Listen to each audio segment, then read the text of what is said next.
introductions. Is that recording? Yes, it is. Yeah, good. Okay, great. Thank you, everyone, for attending today on a very warm afternoon. At least it is down here in the south. Mike's in Scotland, so I'm not sure if it's so warm up with you. Apparently not. But I'm delighted you've been able to join us for this talk hosted by the Centre for Visual Cultures. My name's Jon Hughes, and I've invited Mike. I'll sort of chair the session, maybe lead the questions, but hopefully we've got plenty of time for an open Q&A session after Mike's talk. We've got until about 6:30, so that should be plenty of time, I think, for a good discussion of what I think is a very interesting and topical, maybe ironically topical theme that Mike's addressing today.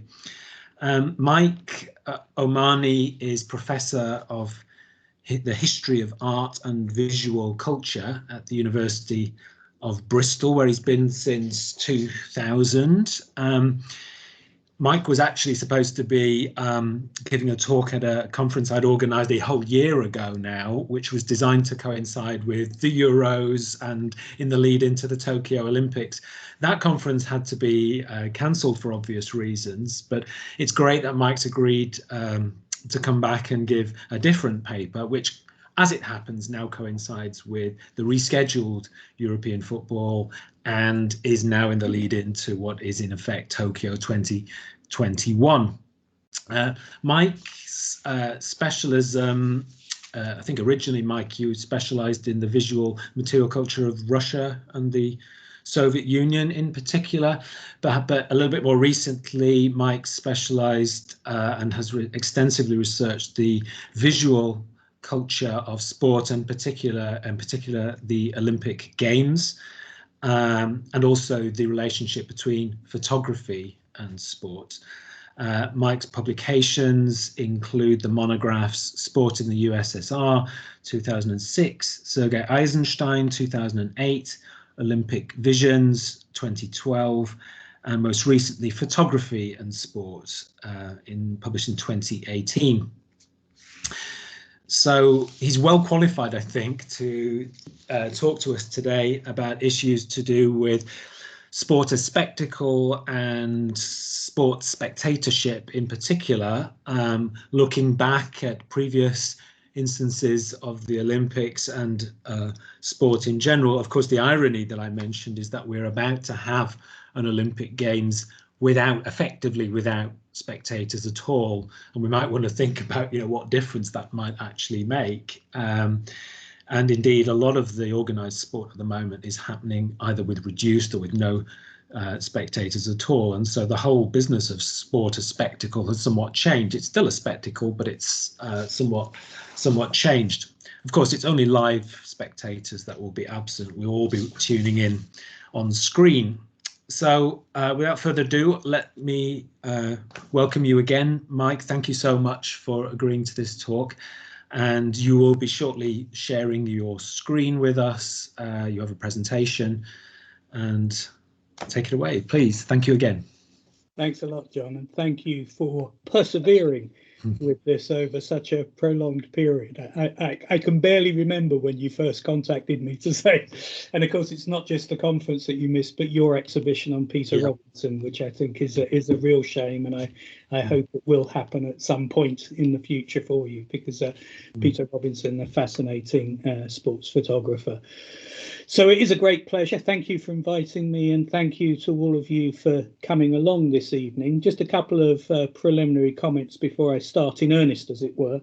I think when Jon did first contact me about this, I was thinking about Tokyo 2020 and thinking it would be topical to do something on that, though in a fairly broad sense at that time. And as we've reassessed that over the years since, it's kind of almost more coincidence than planning that one of the ways that I have in the past thought about the film that I'm going to look at, and I should probably say it's going to come up much more in the second half of this paper than in the first half, Kon Ichikawa's Tokyo Olympiad, is that one of the ways I had been thinking about it in advance of all of this was through a question of how spectators are represented within that film. So, and that just feels so extra topical at the moment, and so extra significant in terms of the way that we've all, those of us who avidly watch sport, have seen how even the mediated representation of sport through television screens has been changed quite dramatically through that absence of spectators. So it's just sort of encouraged me to reflect more and more on that question of how spectatorship is visually represented, in this case in film, but as you'll also see in the paper a little bit also in illustration and in photography. I should just also mention, John very kindly put up a link to the film, which some of you may have had a chance to look at. If you haven't, it doesn't matter at all. If you have, I'm quite an advocate for Ichikawa's film. I think it's a fascinating one. Though I should also just mention preliminarily that the version that's available through the Olympic channel is a slightly shorter version of the film than is available on DVD. So there are a couple of points that I'll be making that actually come from sections that were excised from that version. But I think the points will still very much be pertinent.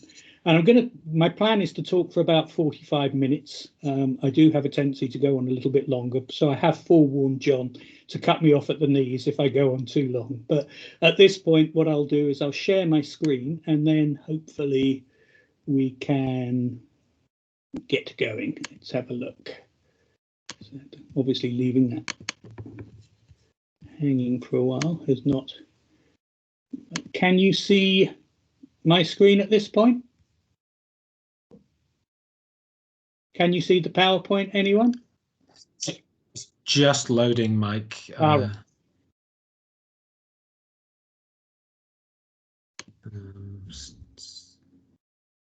Strangely, it's looks like you've shared your desktop screen there, but not the PowerPoint yet. Right, so can you see the PowerPoint on the desktop now? We did test this a few minutes ago. We did test it, and it worked fine. So yeah. what I might do is close both of these and reload them. It may be just that they've been sitting there for a while.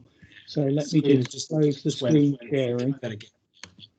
Stop sharing, there we go. So what I'll do now is just briefly open up the PowerPoint again.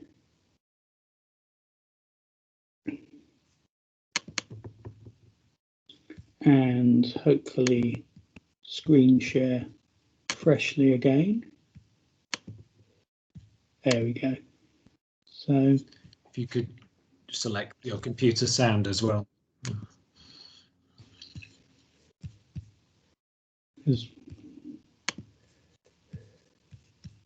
That's it. Yeah. Right. Brilliant. Okay. So I'm just going to actually what I'll do is I'll keep that small. I can then still see other people. And if I start slideshow. Okay. After a bit of a delay, my apologies, but that looks like we're ready to go.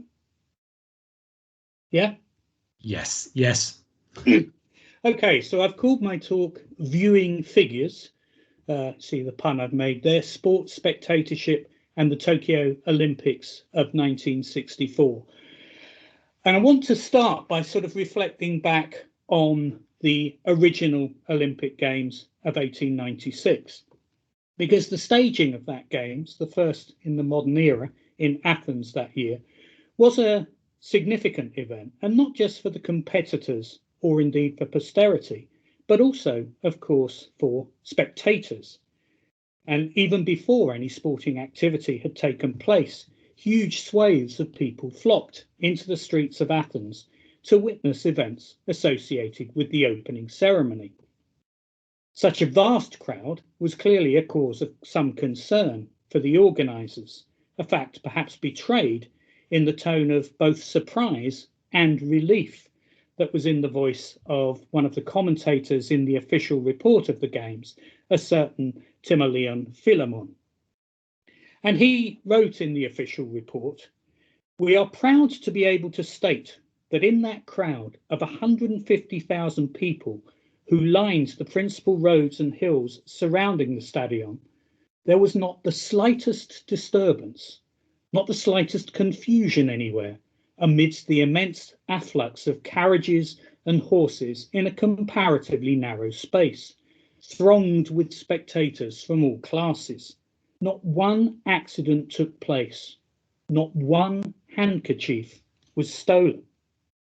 Now, the desire to assert that a crowd of both significant proportion and, as Philemon explicitly noted, mixed class, proved to be well behaved is perhaps not surprising.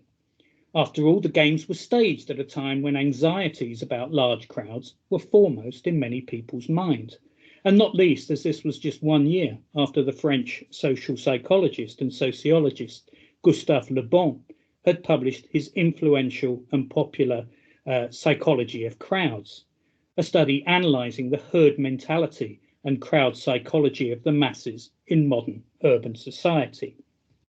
Now, the limitations and prejudices of Le Bon's ideas have been articulated elsewhere, and I don't invoke him here for any reason other than to highlight the significant topicality of interest in crowds at this historical moment. To characterise further the significance of the crowd, Philemon also invoked the important role that it could play in turning what might otherwise have been a mere event into a glorious spectacle. Thus, he continued, when, during the Olympic Games, the stadion's immense enclosure was filled with spectators, come together from all parts of the world, when their shouts and acclamations were raised to the sky, when our imagination carried us back to the glorious times of ancient Hellas, an indescribable emotion filled all our minds. The point that I want to get here is that for Philemon, the crowd of spectators attracted to the games was thus potentially Janus-faced. On the one hand, it could be read as an antagonistic or even a threatening presence, implying the potential for ill-behaved disruption, hence his emphasis on not a handkerchief was stolen to challenge that, or in other words, a rabble. On the other, the well-behaved, supportive, unified spectatorial body might not only contribute to the grand spectacle itself, but indeed transform it into something far greater than the sum of its parts. And with regard to that latter, it's notable that Philemon's explicit appeal is to an idealized notion of sport spectatorship in classical times, and a somewhat mythological one, I might add at that. Now, why raise this? Well, in sport history, and to a significant extent also in the histories of visual culture addressing sporting activities, the spectator has frequently been an overlooked entity. If, for example, you were to glance through the index pages of many sport history volumes, they'll reveal that references to the term spectator or spectatorship rarely make an appearance. Moreover, when it is addressed, and it is sometimes, obviously, it's typically been conceived in similar terms to those outlined in Philemon's report. Indeed, a saints or sinners model has been most widely deployed in many of the existing analyses of sports spectators. For example, when the focus has fallen on those surrounding rather than on the field of play, as you see here in this photograph from 1896, it's often the transgressive behaviour, and not in this photograph, that's the broader point about academic studies, it's often the transgressive behaviour of, for example, football hooliganism that has attracted most attention, both in the mass media and in academic study. And when a counter to this sociological problem is sought, the arguments typically highlight the relatively well-behaved nature of spectators of other sports, and indeed institutions such as the Olympic Games, specifically as a foil to this notionally aberrant activity. So what I want to think about this evening is the issue of sport spectatorship, though not specifically from the sociological point of view. I'm not going to be introducing any statistical data or anthropological accounts of ritual and meaning in sport spectatorship gleaned from interviews with focus groups or case studies of personal experience. That's not to demean those activities. These are very valuable researches. But my starting point is rather different. Instead, what I want to do is explore not so much the actual makeup of sports spectators as the issue of how the representation of them within visual culture has potentially contributed to a wider mythologization of sports spectatorship. And by inference, I think this is the sort of more important point I want to make, what political agendas these representations have tended to serve. So later on, what I'm going to be doing is looking at the representation of spectators embedded within the overall presentation of what constitute probably the two most famous Olympic films.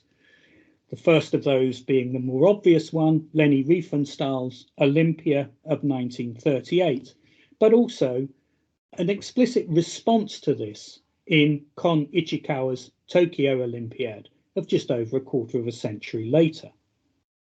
Now, both films have been widely discussed as probably the two most creative examples of Olympic documentaries. But before looking in any detail, what I want to do as a bit of context is I want to think a little bit further about the history of the visual representations of sports spectatorship prior to these two films. And to start with that, I want to go back specifically to 1896. Now, as is widely known, there's no film footage of this event, although a range of visual material documenting the games has been preserved. Amongst such material are amateur photographs, typically taken by spectators and competitors as personal souvenirs. The photographs, as you see on the screen here, of Albert Mayer, the only major professional photographer to early on recognize the commercial potential of documenting the first games of the modern era. And as we shall see in a moment, illustrations produced by artists specifically sent to the games to produce material for the illustrated press, internationally in this case. Now, what I want to posit here is the notion that the work of these illustrators made a contribution. It's not an origin contribution, but I think it is a significant contribution to the establishment of the visual conventions for how sport, and particularly sports spectatorship, might be represented in the future, in whatever medium, from drawing and painting to photography and film. So it might be useful here, just very briefly, to analyse two representations produced respectively by the American illustrator Corwin Knapp Linson, who you see on the right here, and the French-born artist, also operating at this time in the United States for the illustrated press, André Castagne.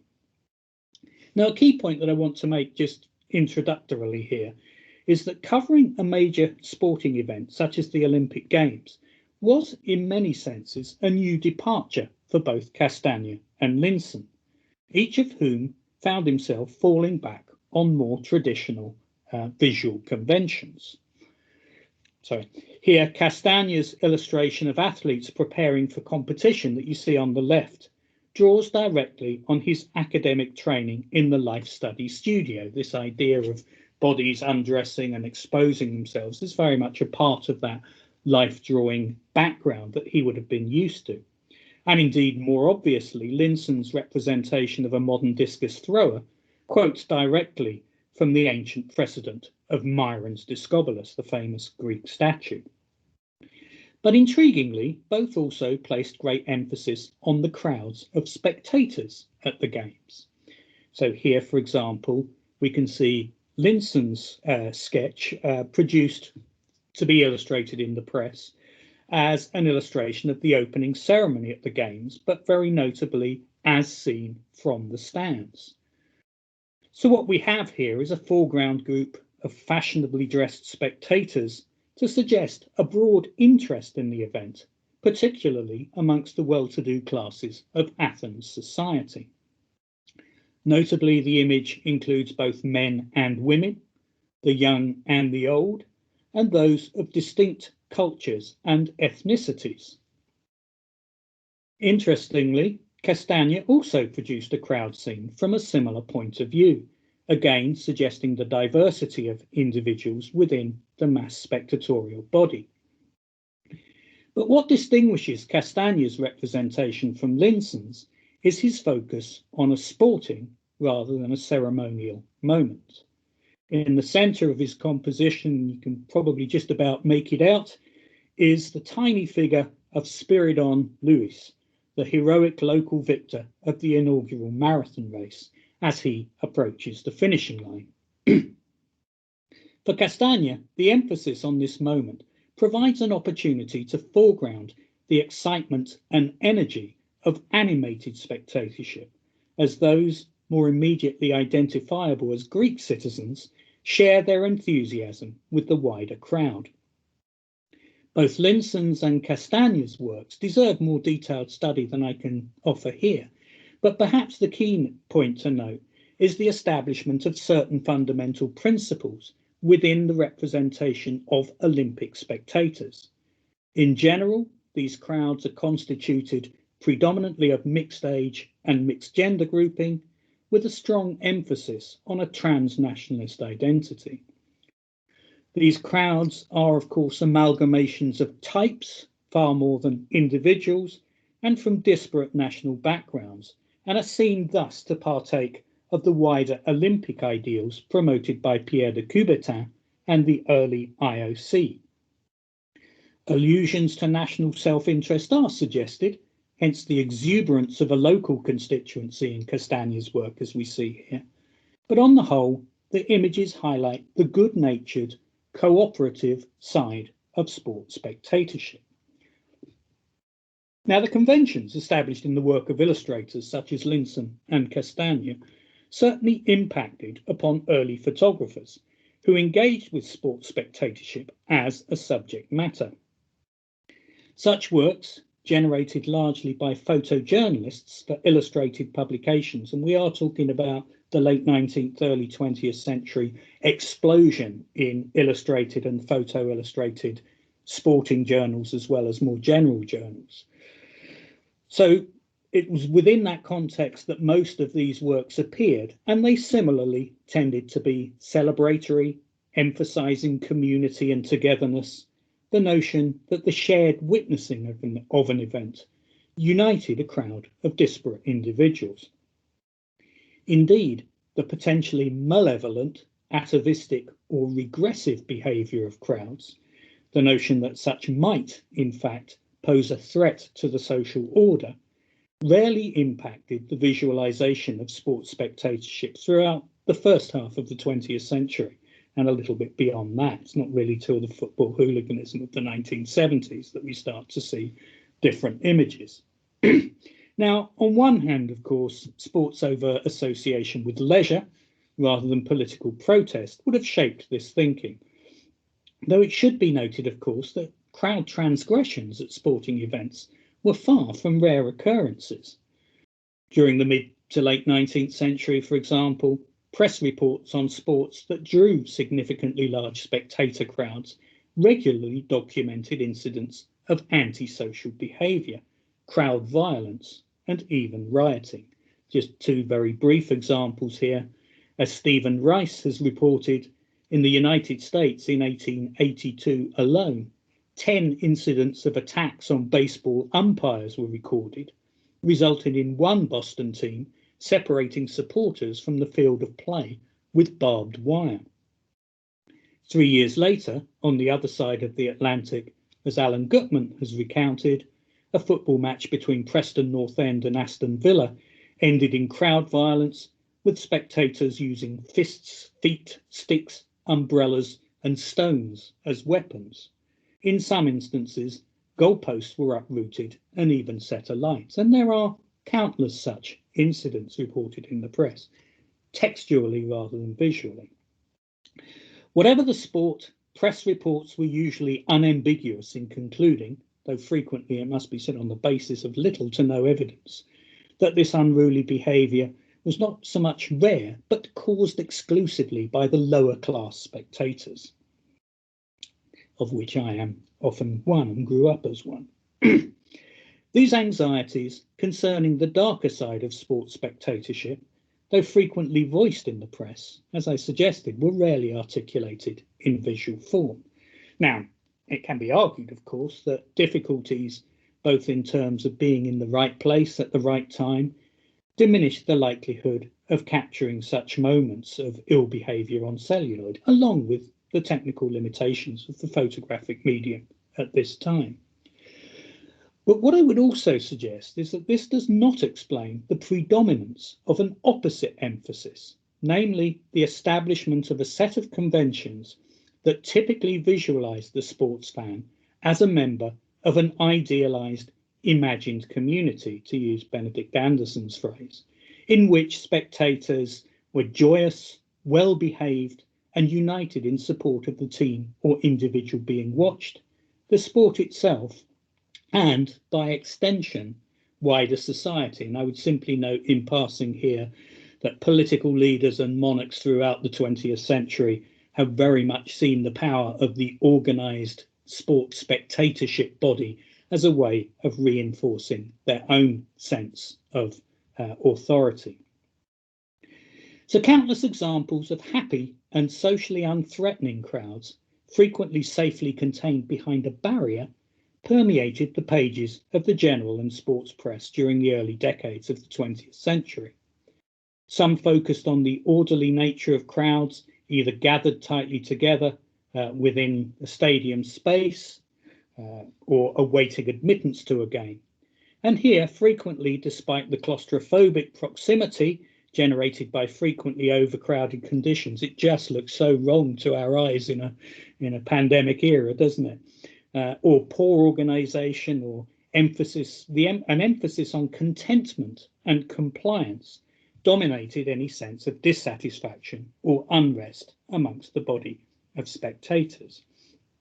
Now, to pursue this a little further, what I want to do is I want to briefly highlight two examples of photographs of football supporters that I recently included in my book on photography and sport.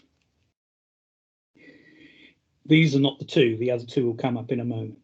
In the 1930s, British press photographers introduced and expanded a new mode for the visual representation of the sports fan, and notably one that reinforced the emphasis on sports spectatorship as an unproblematic and socially unthreatening activity. Now, the individual, very often eccentric and usually football, it might be added, supporter, colourfully costumed and represented at a moment of exuberant behaviour, made more frequent appearances in journals such as the Picture Post. Typically, this fan would be represented in a public space, yet distanced from the stadium context in which sports spectatorship usually occurred. For example, one photograph from the Hulton archive shows a victorious Everton fan celebrating in London's Trafalgar Square, following his team's 3-0 victory over Manchester City in the 1933 FA Cup final. The jubilant supporter is dressed in a suit purpose-made for the occasion, and although the photograph's monochrome, I think we can clearly see that it's divided into blue and white quarters, the colours of his team. His costume's further decorated with rosettes, a top hat and a scarf, and he stands on top of a concrete bollard waving an umbrella decorated with a cardboard cutout of the trophy his team has just won. I'm kind of getting at making a bit of a hint here that these kind of topoi have become quite cliche, but are still very much retained. So in his other hand, he rings a bell while he sings loudly enough to draw the attention of both photographer and passers-by. Now this, of course, by most measures, would constitute inappropriate comportment in a public space. Yet the smiles of the surrounding men, not all of whom can be identified specifically as football fans, suggest that this exuberance is regarded as entirely acceptable in the context of the occasion, his team's victory in the nation's preeminent football competition. Now, by the 1930s, as I'm sure many of you will be only too aware, FA Cup final day had virtually become an English national holiday. Since the 1890s, the match had attracted attendances of over 100,000 spectators, many travelling to London from the Midlands and the North, the homes of the clubs that had come to dominate professional football. A consequence of this was that Cup final day typically witnessed vast numbers of supporters from outside London occupying, in inverted commas, the capital for the day. For many, the carnivalesque atmosphere of a trip to London had become what sport historian Jeff Hill has evocatively called a rite of spring. Now, read within this context, this photograph of an Everton supporter in London clearly foregrounds a sense of northern otherness, articulated through its emphasis on costume and behaviour. Moreover, this eccentric self-presentation is set against the backdrop of the National Gallery, thus juxtaposing the fans' own populist expression of artistry with that of the notionally more acceptable high culture of the metropolis. Yet it is perhaps the isolation of the supporter that is here most striking. This serves to diminish any notion that such supporters pose a threat to public order, or that their image might invoke the concept of a threatening mob. And this, I would argue, was of some significance in the context of the spring of 1933. Just 6 months earlier, Trafalgar Square itself had been the site of a major rally attended by over 150,000 hunger marchers, many from the north, the conclusion of a widely publicised demonstration organised by the National Unemployed Workers Movement. And with this event fresh in the memory, the image of a lone northern invader, inspired by football rather than socialist politics, appears quaint, a reassuring example of tolerated antisocial behaviour, typical of a carnivalesque temporal overturning of conventional social values, and made acceptable only because of its alignment with this one-day-a-year festival. I want to take this a little further as well by looking at another example, because a second representation of a colourful individual football supporter, also from the Holton Archive, was produced the following year when Portsmouth took on Manchester City in the FA Cup final. Now, this photograph adopts many of the compositional qualities of the previous image of the Everton supporter. However, the seemingly candid nature of the earlier representation has here given way to what I think we can clearly deduce to be a much more manufactured image, in which a fashionably dressed young woman is posed seating on a wall overlooking Portsmouth Harbour. Only the prominent rosette and the beribboned football rattles held in her elegantly gloved hands suggest her notional status as a football supporter. I'm not questioning the individual here. What I'm suggesting is that there is a degree of manufacture in the production of the image from the point of view of the photojournalists at play here. So what we have is her notional status as a football supporter, wearing a naval hat to reinforce an association with the team from the southern port city, shortly to appear at Wembley. And it's important to note this was taken before the cup final to be ready for the day of the cup final. Notably, her hat bears the inscription HMS Impregnable, a wry comment perhaps on the high moral standing of this much more middle-class representative of British youth, but doubtless at the same time intended to allude to the status of Britain's defences in this border region overlooking the English Channel. The football supporter's inward gaze, turning her back on both Europe and the concrete balustrade that here stands metaphorically for the border itself, this is almost a Brexit avant la lettre, if you will, suggests a confidence in British naval might, reinforced both metaphorically and actually by the ghostly presence of seagoing vessels in the near distance. Even the physical gestures of her arms recall communication by semaphore, the system so famously deployed by Nelson at the Battle of Trafalgar. So the point that I want to make here is that this manufactured image of a football supporter notionally celebrating her team's success in reaching the FA Cup final is transformed into a cipher for the British Navy's finest hour, and not least the role of Nelson's flagship HMS Victory, since 1922, relatively recently, dry docked in the self-same Portsmouth harbour. Just want to end this section with a quote. Spectatorship marked one of the new sets of behaviours which knitted the nation together into a mass society. And this is what the sport historian Mark Dyerson has claimed in relation to the growth of sport in the United States in the 1920s. In Britain, in the mid-1930s, the sports spectator, mythically constructed here in visual form, could similarly be deployed to act as a signifier of both national and political identity, not least at a time, this is 1934 note, when the first stirrings of Nazism were beginning to pose a threat to peace in Europe. And it's in line with this concept of the sports fan as a cipher for nationalism that I want to return to the Olympic Games and refocus my attention towards cinematic representations of sports spectatorship.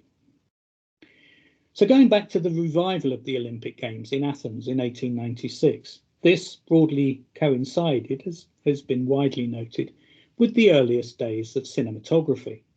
Indeed, barely 3 months separated the Lumiere brothers' famous first screening in Paris and the opening ceremony of the Athens Games.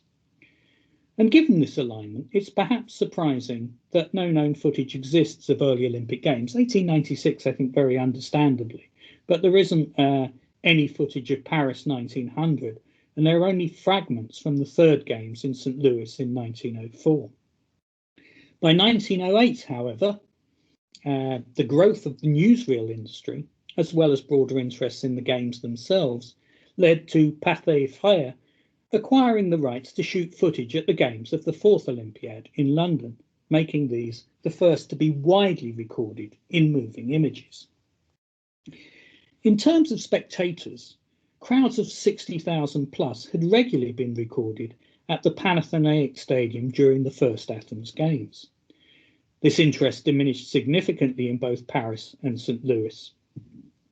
In London, however, despite the construction of a purpose-built stadium capable of seating 68,000 and with standing room for many more, spectator attendances remained low, a factor blamed in the press on high ticket prices and poor advertising.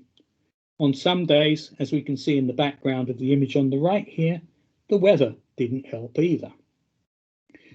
For the Pathé cameramen, however, this was evidently not deemed a major problem, and they seem barely to have noticed the rather meagre crowds in the stands that of course formed the backdrop to their images.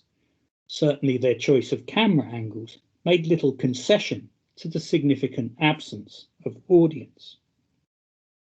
But this would change dramatically, however, in later Olympic films, in which the spectator would come to be presented less as a neutral observer of events unfolding, and more as a participant in the filmmaker's overall conception of the meaning of the Games for a wider public. And it's at this point that I want to make a preliminary comparison, particularly of the ways in which sports spectators were embedded within the overall presentation of, firstly, Riefenstahl's Olympia, and comparatively, and I think perhaps much more interestingly, in Ichikawa's Tokyo Olympiad of 1965. So we're returning to these two films. Now, perhaps the first thing to say about the films is, and as many of you may be aware, these two films share a number of structural similarities, not least as a consequence of Ichikawa's close study of Riefenstahl's precedent. For example, Ichikawa notably constructed Tokyo Olympiad in two parts, each including a prologue before the camera turns to the sporting action. This is what Riefenstahl did. Like Olympia, the combined running time of both parts is approximately 3 hours, with the majority of the first part dedicated to athletics. Other sports are montaged into the second part, common to both films.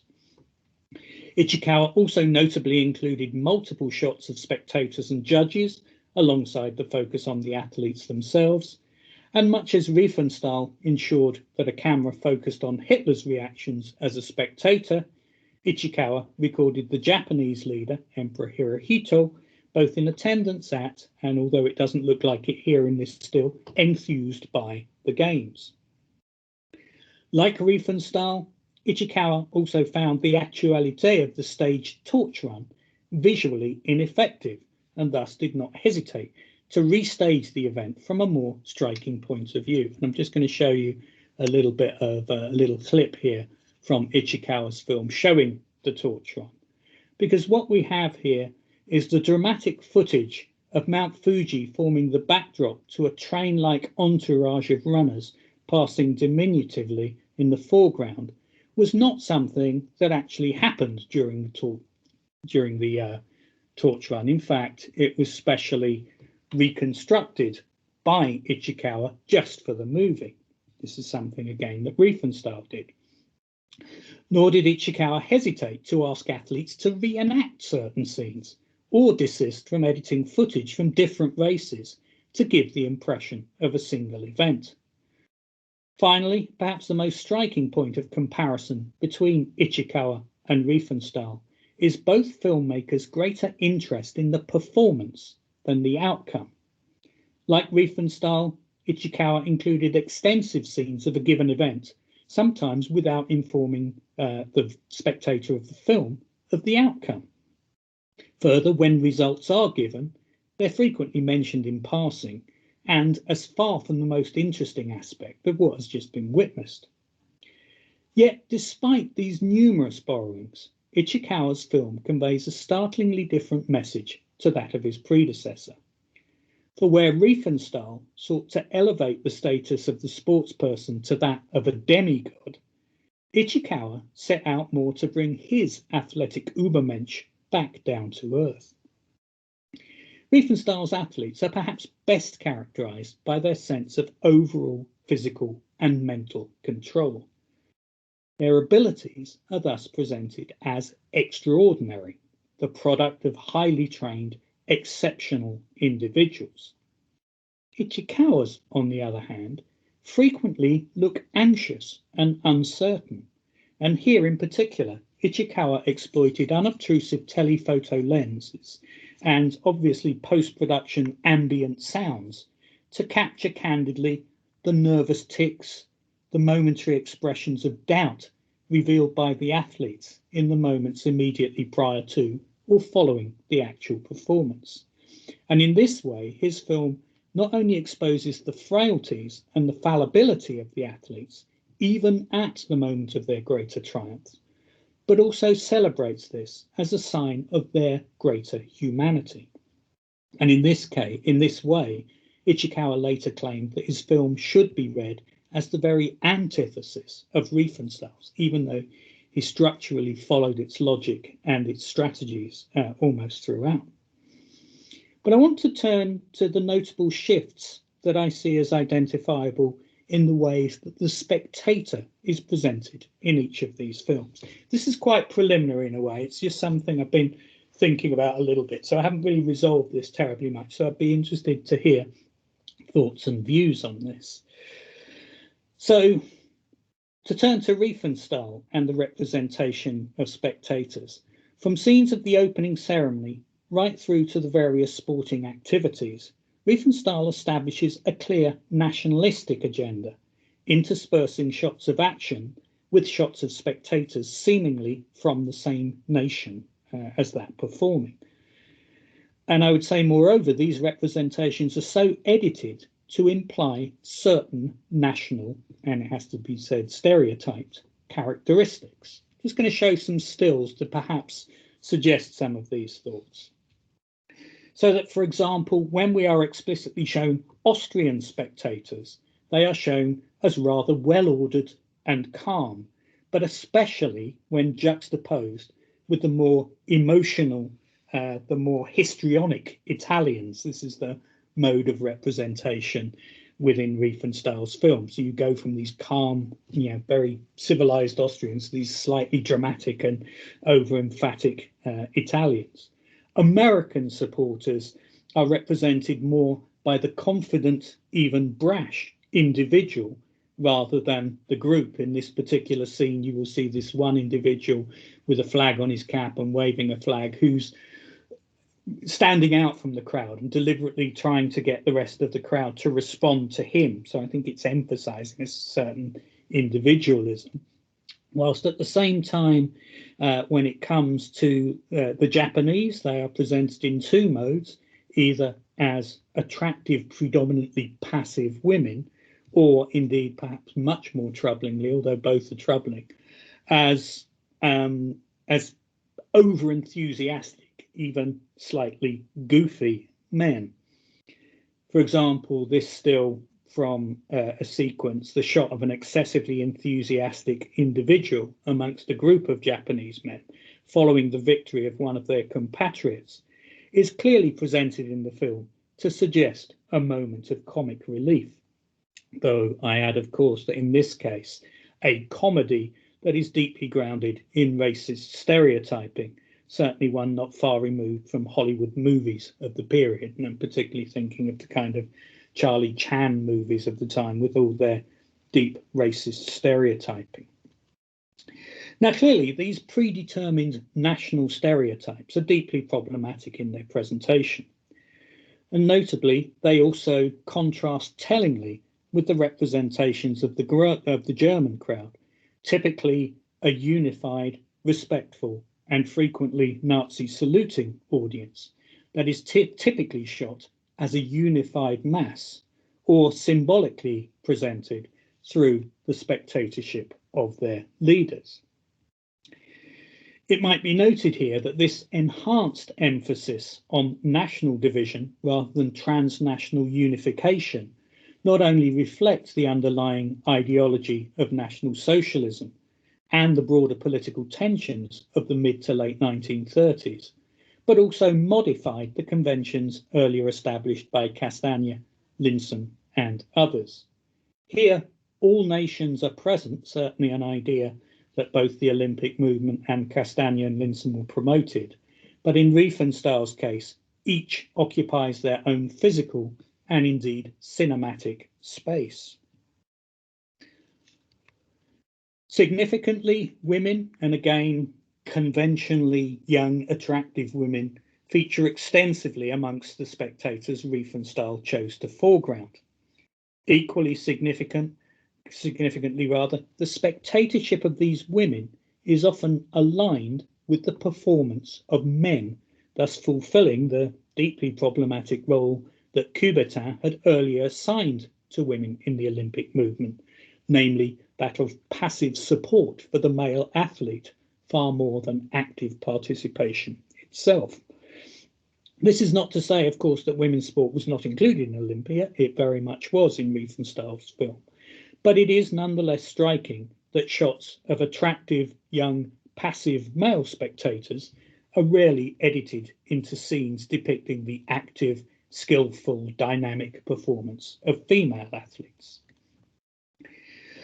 So, how does this impact on Ichikawa's approach to the representation of spectators at the Olympic Stadium? Well, I'd certainly suggest that there are some parallels, but I'm going to go on to also think about some contrasts.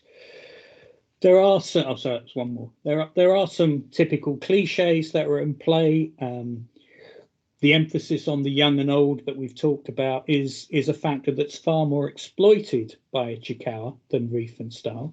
But we do still see this sense of young, conventionally attractive women specifically admiring male athletic prowess. The point about this is that the editing shows the close-up of the female spectator, then cuts to the successful, dynamic male athlete and back and forth.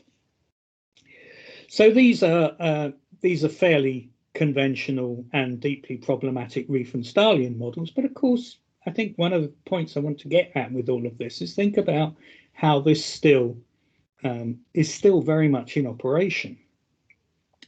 But there are other factors in Ichikawa's film that challenge the Riefenstahlian model and that are far more willing to emphasize the less than ideal aspects of watching sport, or the quirkiness of individuals, or even the transgressive, albeit mildly transgressive, side of spectatorship. For example, Ichikawa doesn't shy away from showing those excluded from the spectacle and those who are struggling to get a decent view. You can see that in these shots. He even edits a shot of a little boy and his mother waiting by the toilets in the midst of the opening ceremony. And when the rain came down, as it had in Berlin too, it should be mentioned, though Riefenstahl's film hardly suggests this, Ichikawa rather embraces the circumstance. I'm just going to show you another brief clip here to suggest ways that Riefenstahl's movie actually lingers on this stillness that emerges because sporting action can't take place because it's raining and it's miserable. So rather than just saying rain ruins the effect of the film, he's actually going to use it quite explicitly, as you can see here. So long lingering shots just on the rain itself. In terms of individual quirkiness, Tokyo Olympiad also focuses more on the light-hearted creativity of individuals, such as the spectator wearing what is presumably a homemade pair of binocular spectacles. It's the only presence of these that appear in the film. He also emphasises, with a sympathetic eye, the minor transgression of a group of young New Zealand supporters who've broken out of the crowd onto the track. But he shows that as they're escorted by officials back to their stadium seats after their enthusiasm has got the better of them. And I'm going to risk the controversial comment now and say the bane of many a sporting crowd, particularly a football crowd at international games, is the appearance of the unofficial band. I'm a big music fan, not this music though. So he also includes sort of scenes of these forms, which might be perceived in a sense as minor transgressions, or certainly expressions of individuality that operates against the simple, straightforward national stereotypes. There are other ways that Ichikawa intersperses more subtle or not so subtle suggestions of political commentary into his shots. Here, for example, a shot of several seconds focuses exclusively on the double chin of an elderly white male suited figure, here clearly a metonym for an Olympic representative. Thus, this faceless official is represented simply by a suggestion of his age and corpulence, in contrast, for example, with much more sympathetic images of Japanese maturity and wisdom. Moreover, transnational unities rather than disparities are more in abundance in Ichikawa's production, with frequent shots of groups of spectators from diverse backgrounds rather than being isolated into their own physical and cinematic spaces. And this is perhaps best epitomized in a shot showing a group of schoolgirls all wearing the same uniform and blue headscarf, yet characterized by the presence of three distinct ethnicities. Finally, perhaps one of the most striking images of spectators within Tokyo Olympiad is shot during the individual cycling road race. Here, the viewer is presented with a broad panoramic landscape inhabited in the foreground by a group of predominantly older, seemingly poor individuals seated on wooden boxes by the side of the road. In seconds, this scene is transformed as they watch the blurred forms of high-speed cyclists pass before them. Shortly afterwards, the cyclists are seen as from the point of view of a young child. Just going to show this particular sequence again. So we see the viewpoint of a young child who's seated alone on the terrace of an old-style thatched dwelling. And these shots sit somewhat ambiguously, I would argue, within the film as a whole.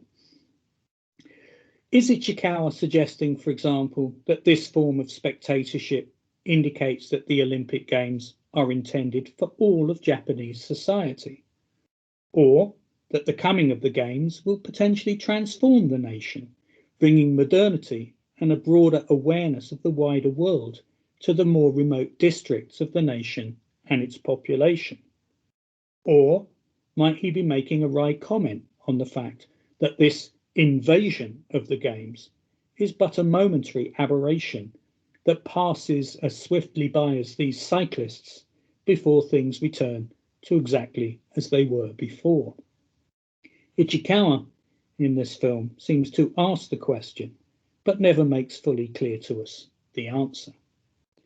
Now, just to draw this to a conclusion, all of this, I have to admit, does little more than draw attention, perhaps, to some of the multiple ways that the mediated representation of sports spectators in the visual culture of still and moving images operates way beyond, inevitably, a simple documentary account of an event.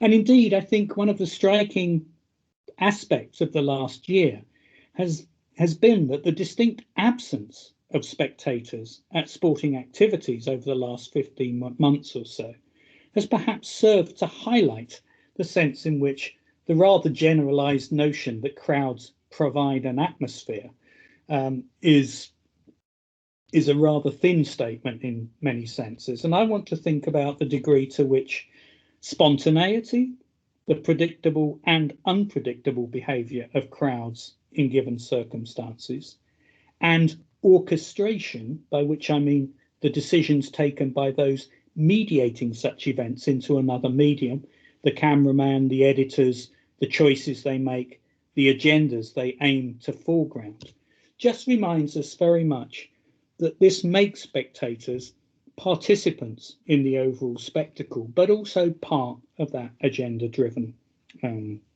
presentation. And I'm reminded here of things that I did not miss through the absence of spectators at football matches, and the things that I did. I could go into what some of those might be in the conversation. I'd be interested to hear what yours are from that respect. So ultimately, as a last sentence or two, this brief foray into the representation of Olympic spectatorship in the work of two early illustrators and two later filmmakers, with a brief departure into the photojournalistic social consensus of interwar British football fandom, might perhaps alert us to the wider ideological issues at stake, not so much in spectatorship itself as a practice, but of the wider constructed nature of its representation in visual culture. Neither Castagna nor Linson, Riefenstahl nor Ichikawa captured, in inverted commas, the experience of Olympic sport spectatorship, though their work has marked a major contribution to the emerging conventions for the representation of sport spectators more broadly. Rather, much like television crews or documentarists appearing at sporting spectacles today, they constructed an agenda-driven notion of what and how sports spectators might signify. So perhaps the absence of spectators at major sporting events during the COVID-19 pandemic has only served to remind us not only of the importance of spectators as an integral aspect of sporting spectacles, but also how the mediated representation of them is in itself something that is far from a neutral presentation. So thank you very much. Thank you for your time. Thank you for listening. And I'd be very interested to hear your thoughts, not just on, obviously on this material or any questions that you have, but also in a sense for your experiences and your responses to what we've all gone through in terms of having to rethink what the experience of the mediated vision of sport is without crowds in comparison to our familiarity with them. So thanks a lot, everyone. Thank you so much, Mike. That was absolutely fascinating from start to finish, and I'm sure everyone will have enjoyed that and will have plenty thoughts. As you say, it raises so many issues that resonate with our recent and contemporary experience that we could probably have a conversation just on those questions.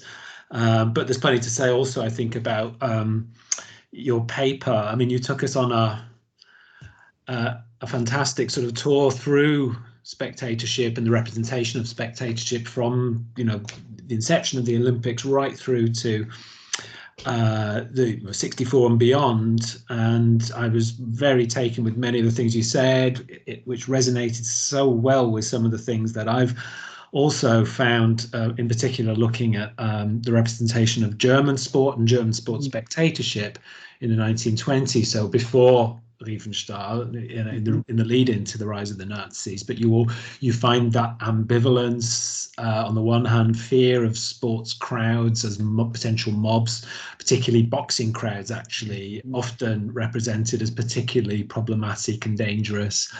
Often you know, even in sports writing, you get this use of metaphors of, you know, sort of crowds as floods and as dangerous, as a dangerous sort of force of nature almost. And on the other hand, you have this great idealism that you highlighted that goes back to some of the Olympic ideals, sport and its unifying power and the positive emotions it can generate in crowds, bringing people together rather than dividing them. And you get these tropes, certainly in the German context in that period.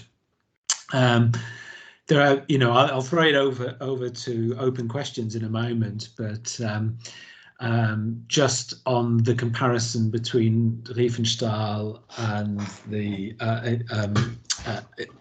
the Tokyo Olympiad,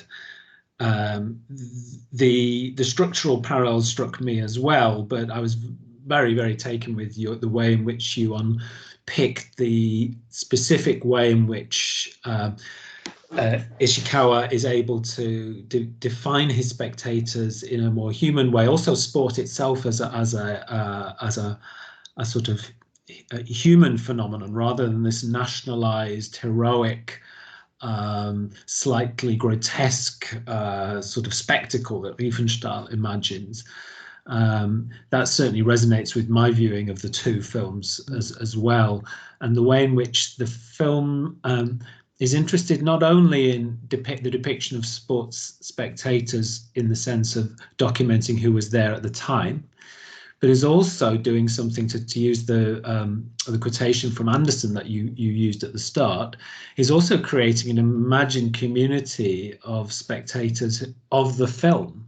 So it's interested in showing us how sport was viewed at the time, but is also itself doing something quite interesting in retrospectively imagining that sport as spectacle to the film audience too, which is something I think might be quite an interesting point that you might want to pick up on. And there, I think this idea that the film is more interested in performance than in results is relevant, because that's how it's defining the interest in this sport, in the sport. It's not the same as watching a live broadcast where you're interested in who wins. Yeah, in a sense, it's assumed that you already know who win, or you might know, and it's less interested in documenting the results than it is in telling us something about the humanity of the sport, and also in documenting the sort of individual weaknesses as well, which was so fascinating in that film.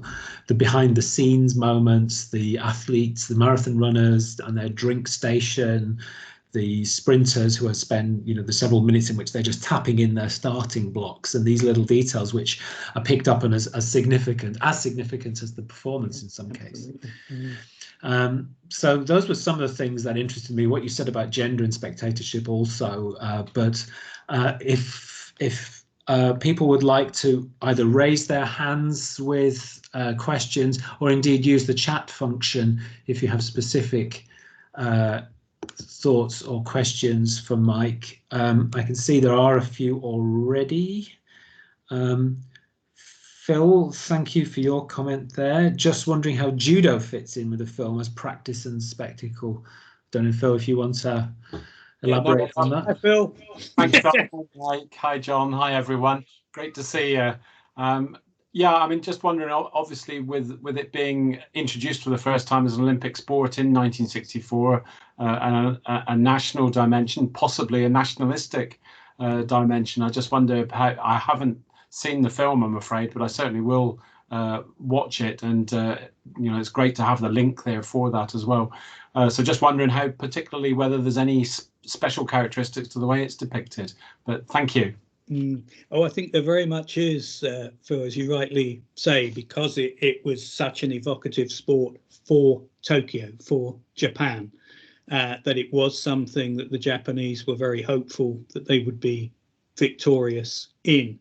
And there is a certain lingering melancholy mood to the coverage of judo when indeed the Japanese finalist is defeated, and what you see is that there's a kind of quietude about the spectatorial body. There is another example, one of the shots of the female spectators looking at the performances. I left the caption on it because it was from the judo, in fact, where they're watching that defeat.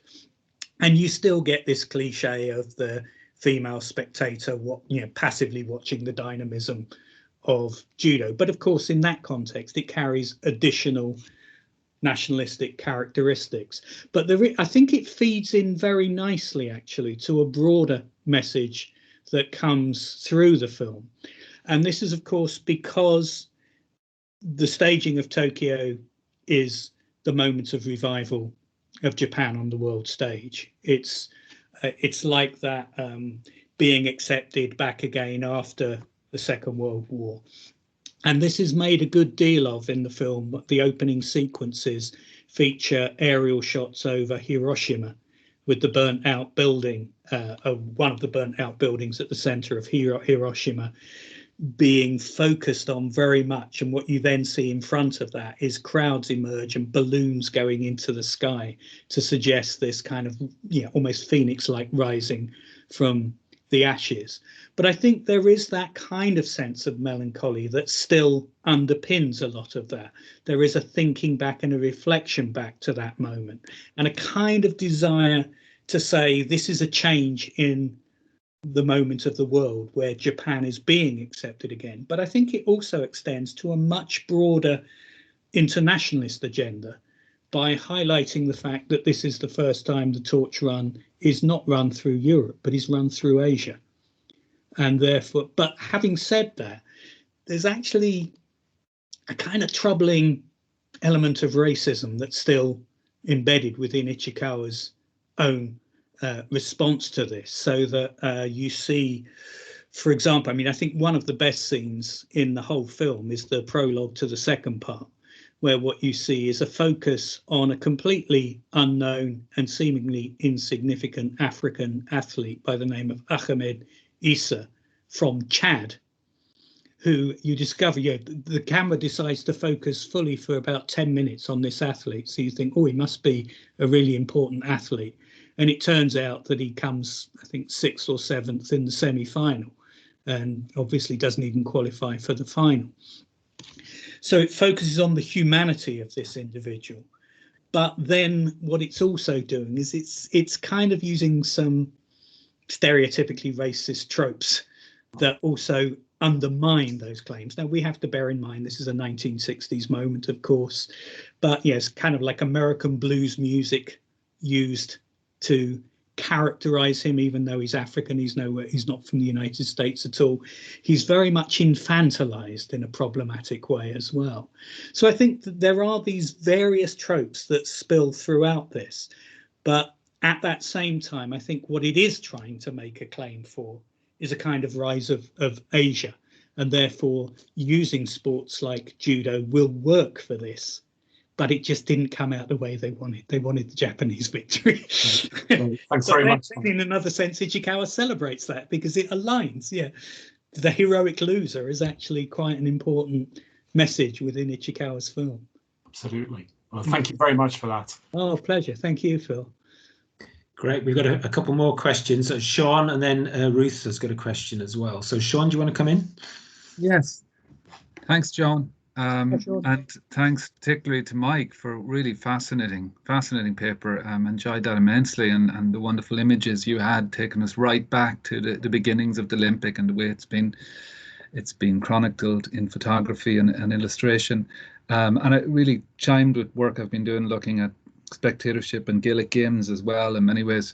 But the question I had was, one of the things that struck me watching particularly Olympiad, but it's also evident to some degree in Ichikawa's film, is the way in which the media is foregrounded. I'm thinking of those, and it connects with your point about the stereotypes of spectators in Olympiad. You'll remember the way the radio and of course, those scenes were shot additionally later on after the Olympics, and that in itself is suggestive of the importance that Riefenstahl felt needed to be given to the media. But the role that those images played, I guess, in foregrounding mediatization of the Olympics and in elevating that for in subsequent years as well.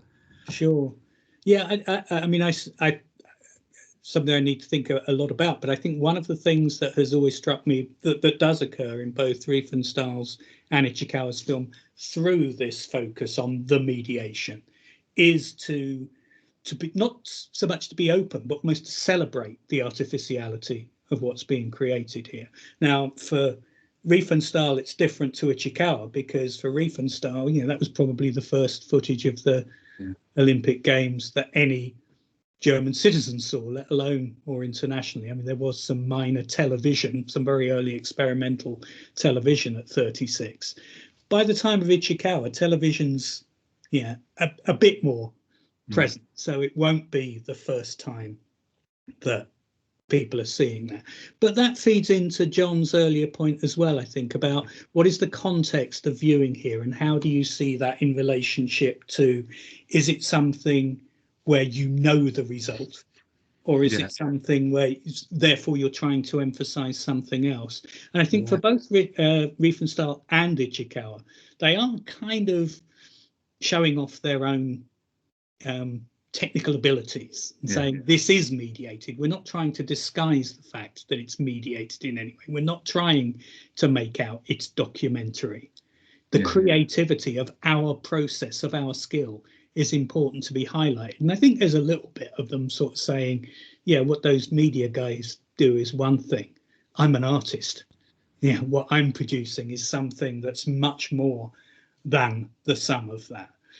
So I think that kind of, it sort of serves them in a sense to highlight the process of mediation there, rather than to disguise it, as it were, because it just foregrounds their own sense of this is an artificially constructed product of an artist, rather than just pointing the camera at an event that happened. So it's a bit kind of vainglorious in a way, I would suggest. I think you're right. No, thank you. It was wonderful paper. I'll think on that some more though, because I think it is an interesting point, as you rightly say, that it's very overt. Absolutely. Thanks. There's another question in there, John. Okay, thanks, Sean. Ruth, you've got some thoughts around sporting, whether there are any links to sporting spectatorship and sporting disaster, which is an interesting one. And that link, before you ask your question, it's relevant to actually the curation of our cancelled exhibition, because Peter Robertson was at Heysel Stadium and took photographs, quite shocking photographs actually, including some of the collapsed wall and dead bodies. And we had a sort of ethical and interesting discussion last year about whether or not one of those photographs had a place in an exhibition of sports photography.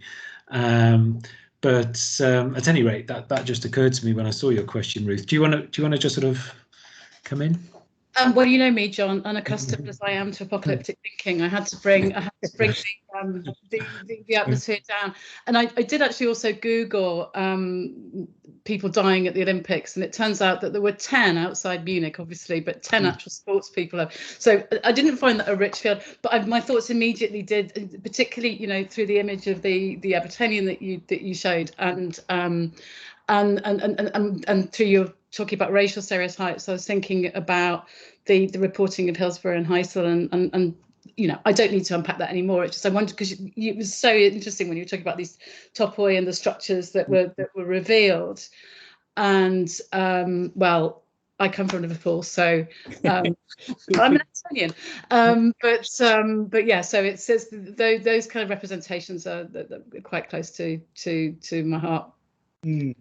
I think there is a really interesting, I mean, there is, I don't give it much coverage, but I do give it a little bit of coverage in the Photography and Sport book, because one of the things that I try to raise is that question: to what extent do the visual representations of these images, or let me put it another way, to what extent do these incidents get visual representation is a first fundamental question. What process of editing and censorship goes on in that?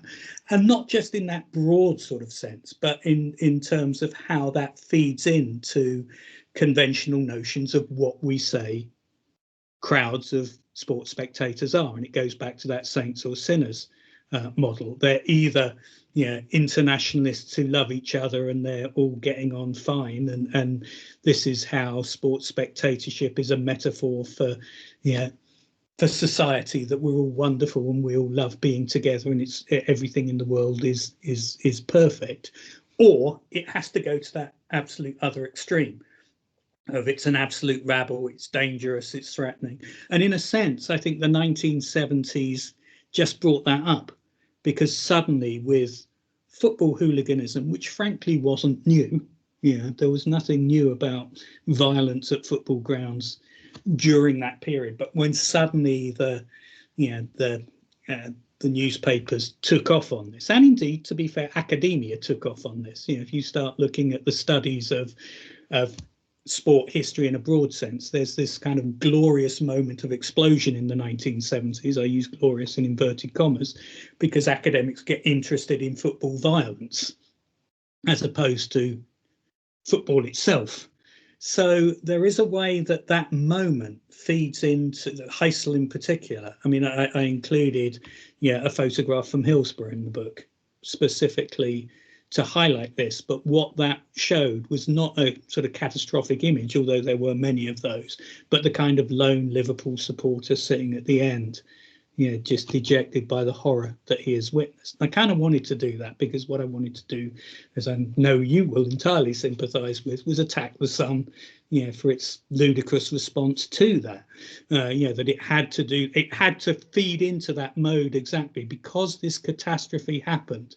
It had to be done by the unruly mob of Liverpool supporters who were behaving like monsters. We all know that's not true. We all know that has been proven to be untrue.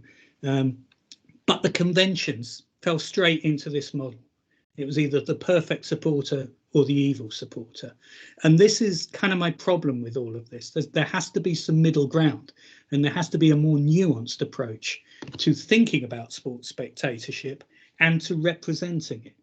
And I think in a way, until you expose the extremities as flawed and false, how do we get to that? And I'm sorry, I go on too long with these answers, so thank you, Ruth, but it just raises a fascinating question that in a way I want to pitch back out, which is that, I can show all these historical cliches, but you can watch the next game in the Euros and you'll see it all happen all over again. I was very struck by one incident, or one particular shot in the televisual representation of the Christian Eriksen incident at the weekend, where the camera was obviously panning around the crowd and trying to find the suitable images that it could to represent how we all felt at this moment. And the camera alighted for a brief moment on, again, this happens all too often in its cliche gendered sense, a young, blonde, attractive football supporter who was looking quite shocked and horrified, and the camera zoomed in on her, and just as it zoomed in on her, she raised a pint of beer to her lips, which obviously completely underpinned the moment for them. So they instantly cut it. Rather than let that retain, there was clearly a, hang on a minute, this isn't your story, this is our story. We want to tell it. What we want to tell it with is through this look of dejection. But if you're going to drink a pint of beer while you're doing it, that doesn't look right to us. So out the shot goes. And it's all about exposing these agendas, these deeply problematic mythical assumptions that underpin the visual representation of sports spectatorship. Watch it at the Euros, you'll see it every day. Watch it at the Olympics, you'll see it all again. But yeah, I think it just needs to be exposed a bit more for what it is, and to suggest that this is not reality. This is a very mythical construction. I would add one last point.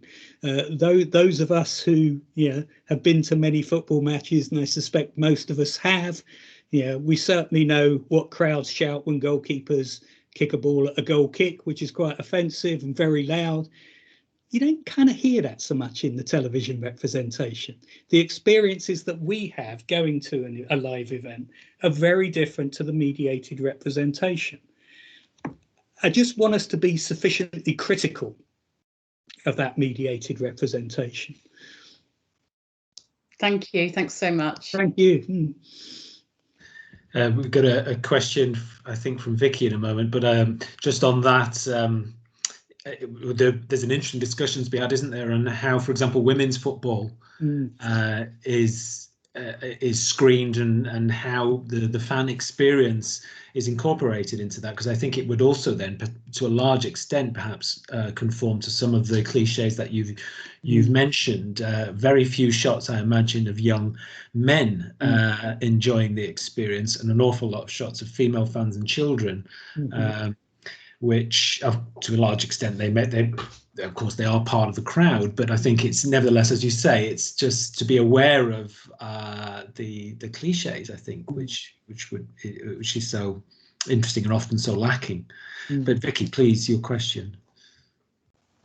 Thank you. It helps if I unmute, doesn't it? It makes it easier. Thank you both, and John and Mike, of course, for something really interesting. This is probably a bit more basic, but something that struck me, and I have been to football matches, and I confess I support a dreadful team who never usually appears, Plymouth Argyle. They are unusual because their strip colour was green for a long time when nobody ever used green, which leads me to my question.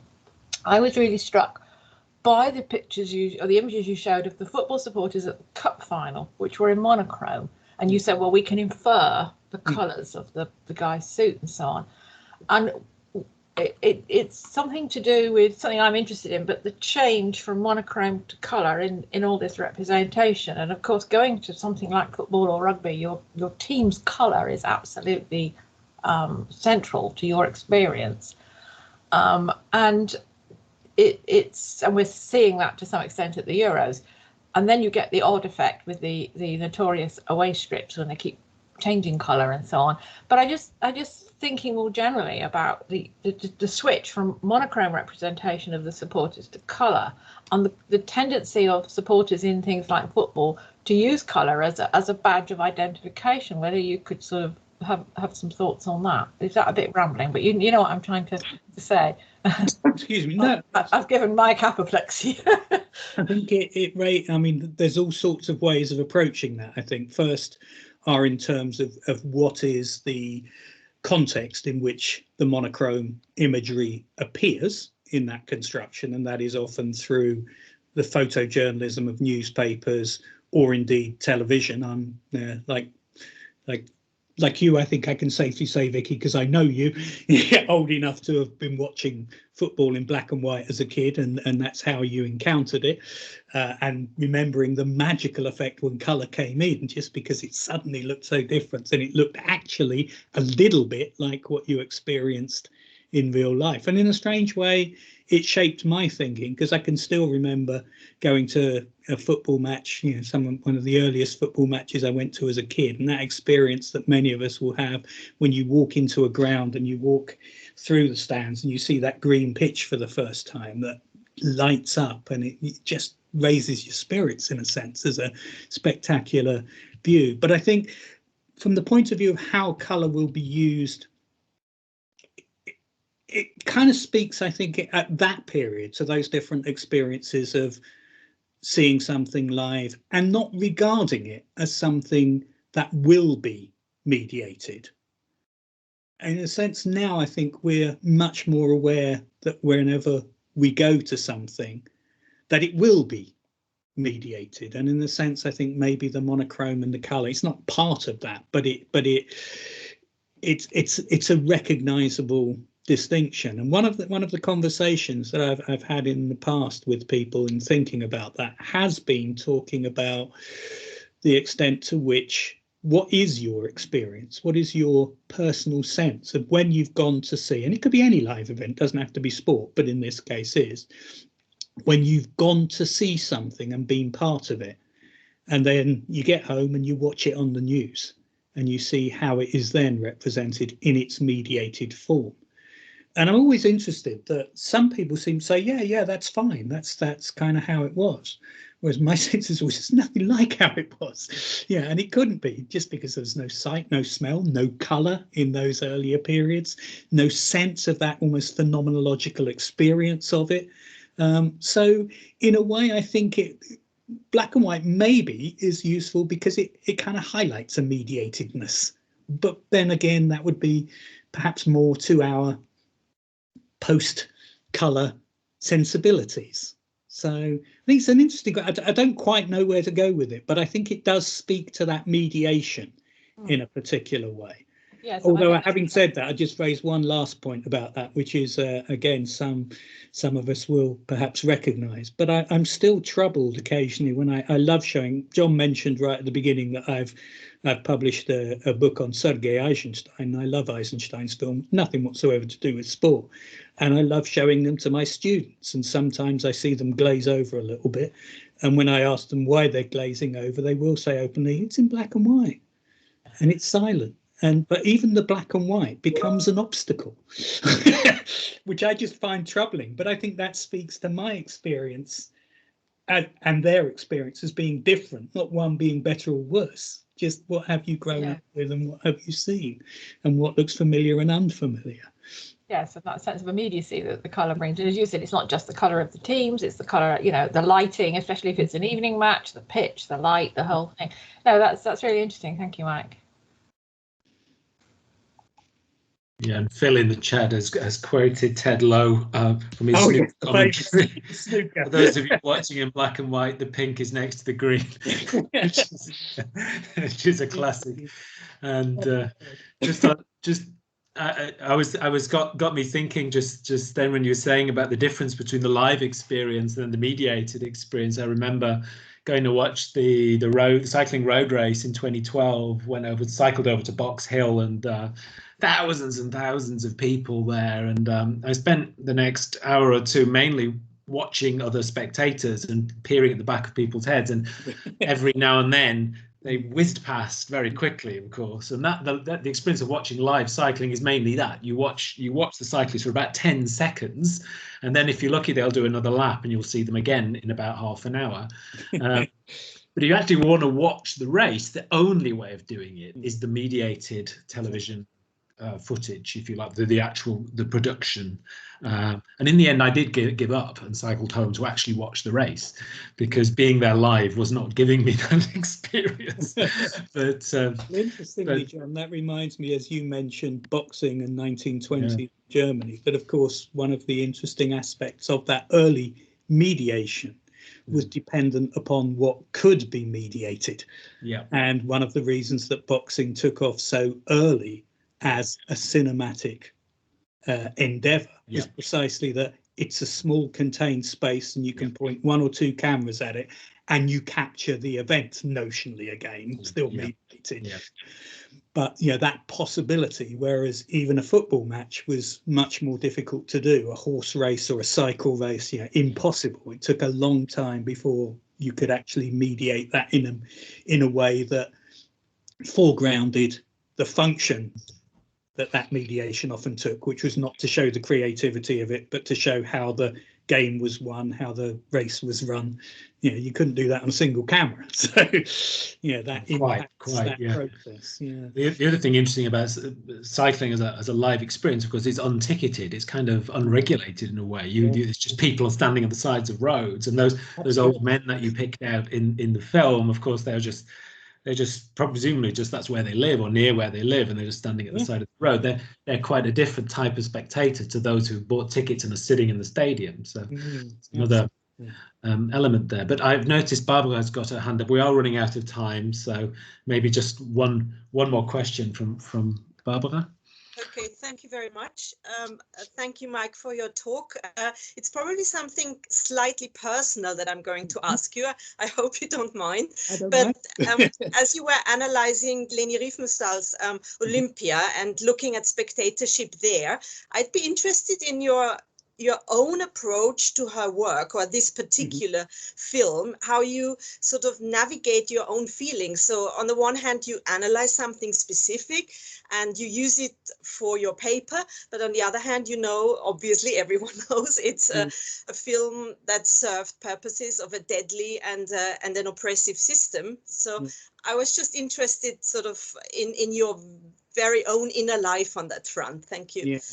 No, it's a very legitimate and a very important question, and I have published on Riefenstahl's Olympia. There's a section in my book, Olympic Visions, where I do deal with that, and the very nature of dealing with that means, as you rightly point out, that I need to confront those questions and I need to negotiate what the complexities of this are. I'm sure John, being a Germanist, will be very familiar with some of those tensions. For me, I think what was fascinating about looking at Riefenstahl's Olympia is that what you need to recognize is two things that aren't necessarily conflicting. The first is it an ideologically driven case that supports National Socialism? And I would say, yes, it is. I think, you know, not simply and unproblematically, but I think there are aspects of that. And one of those that I tried to highlight tonight was the way that the separation of the spectators into cinematic space through national distinction and national characteristic is kind of underpins aspects of a National Socialist ideology. So is it that? Yes, I think there are ways in which it is. There are ways in which it doesn't do that as overtly as some claim. I would, for example, challenge many people who are hesitant about that film and cite Jesse Owens to actually look at the shots of Jesse Owens participating in that and actually seeing several of the German crowd really cheering him. You know, there isn't this absolute black and white representation there. It's much more complex than that. Never mind Lutz Long, the German athlete who, supported him very much.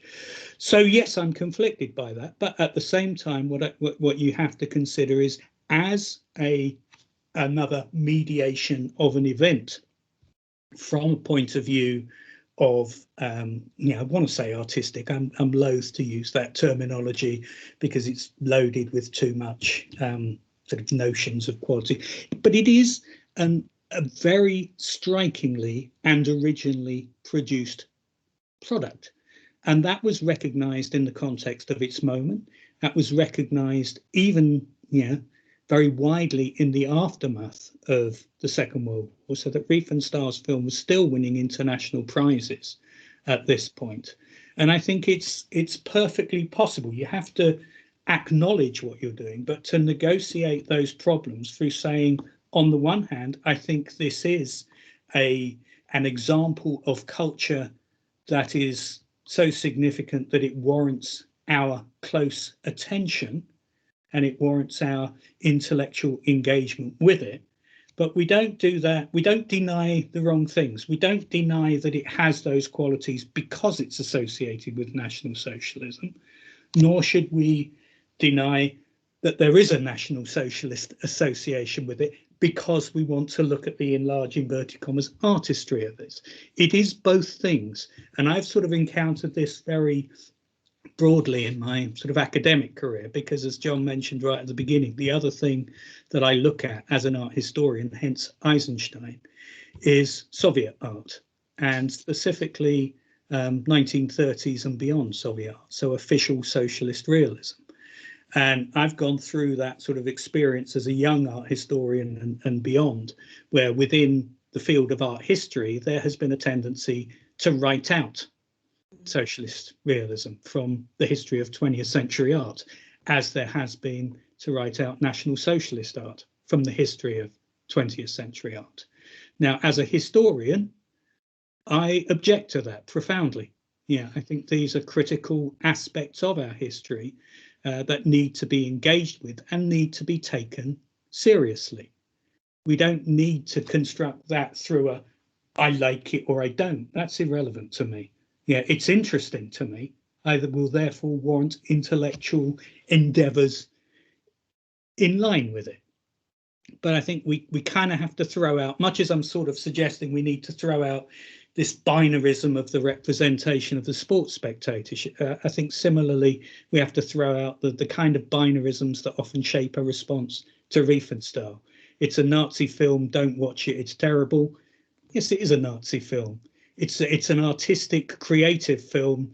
Let's forget the Nazism within it. No, that's equally ridiculous. It can be both.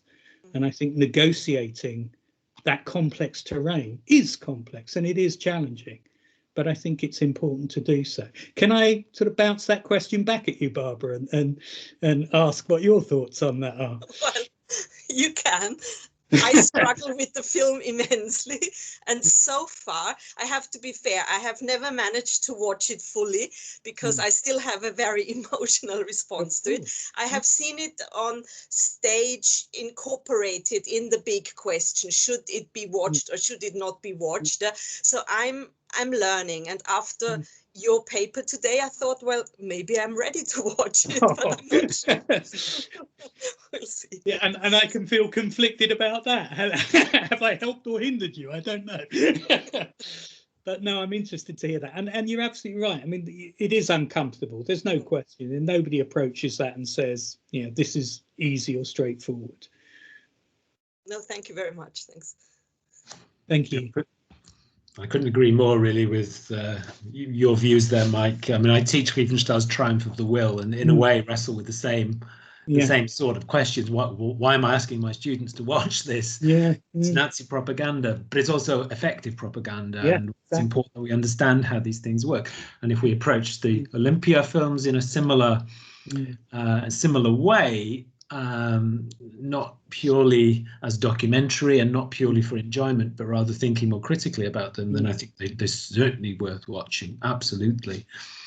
Right. Well, I mean, we've really used up our slot. It's 6:40. So, and I don't think there are any more questions. So it only remains really for me to thank you again for such a fascinating talk and a really interesting discussion as well. I've really enjoyed this, Mike, so thank you so much. Also on behalf of the Centre for Visual Cultures. The recording will be made available if anyone wants to revisit it, or if so for anyone who missed it, they'll be able to catch up. I'll let you know, Mike, when it's up in case you want to link to it or share it. But really, just thank you again. That was great. Well, thank you to all of you too. It's lovely. I know in the midst of what's often exam season and summer, and coming out on these occasions is, I know we don't come out quite as far as we used to, but still logging in is just as much of a commitment. So thank you all for coming tonight, and thank you for your questions too. I'll be watching the football later and thinking a bit more, watching a bit more closely how those spectators are shown to us. Brilliant. Thank you, Mike, and thank you, John, as well. It's fantastic. Bye-bye. Stop the recording, I think. There we go.